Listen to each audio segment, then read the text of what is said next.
Let's go to Mike in Toledo. Mike, good to have you on the show. Mike, how are you? Jimos, what up, yo? You know, normally I stick to the emails, but as a Dodger fan today, I'm pissed and I need to call in and vent. You know, I think getting the Aroldis Chapman and the Kato Tanaka Iwakuma, or whatever the hell his name is, don't make up for the loss of Zach Greinke. To the D-backs? The D-backs? Really? Wasn't it 5 minutes ago we were peeing in their pool, ripping the NL West in their house, making John McCain cry on Twitter like Coldplay being pepper sprayed about it?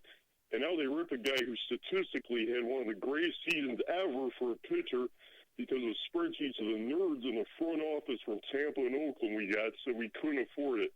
Well, I'm sure Vincent F. Scully is happy he came back to call a fourth-place team, but, you know, at least everyone in L.A. can see, never mind.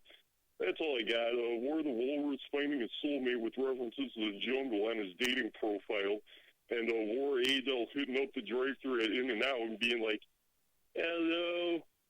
Okay. All right, Mike, let me jump in. You know, when I first heard him come on, I didn't know whether or not that was his actual voice or if somehow he was changing his voice to cover something up. And the more I listened to the phone call, I was trying to kind of decipher the take. But he sounds like one of those guys that you have like on, 48 Hours, where they interview somebody and they shadow him out and then they change his voice so you don't know exactly who he is. He's like an informant or somebody that wants to be interviewed but only anonymously. Again, where they shadow this guy out, you can't see his face, and they manipulate the sound of his voice so you don't know who he is. Jimos, what up, yo? You know, normally I stick to the emails, but as a Dodger fan today, I'm pissed and I need to call in and vent. You know, I think getting the Aroldis. It started off like some kind of character voice, but then as he got into it, it's like, well, I wore a wire for the mob. I wore a wire so I could get information on the mob, and it was a terrifying experience, but not as terrifying as the possibility of spending several years in prison. So I wore a wire, and I went into the streets, and I did this night after night. Sounds terrifying, was it? What was that like? Trust me, it was terrifying. Nobody should ever go through what I went through. And the Dodgers made a big mistake. It was kind of bizarre. Anyway, what's poppin', Twitter? When we come back, Philadelphia Eagles safety Malcolm Jenkins joins us. Strong interview from Malcolm Jenkins, Dabo Sweeney, top of the hour. And the big topic this hour is Mike in Toledo. Mike in Toledo. This guy writes Rome. What the hell was that? Stephen Hawking joined the mob?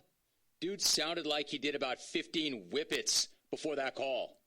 So much for the midday nap at my desk now that I'm thoroughly freaked out. Signed Crowley in Buffalo. Crowley is talking about this guy, Mike in Toledo. Wasn't it 5 minutes ago we were peeing in their pool, ripping the NL West in their house, making John McCain cry on Twitter like Coldplay being pepper sprayed about it?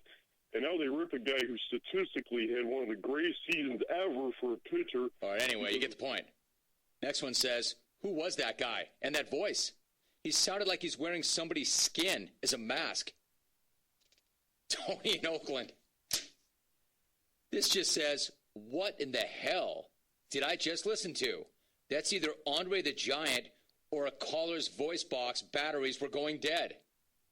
Unwore coworkers that cut pieces from donuts and leave the rest in the break room. D in Baltimore.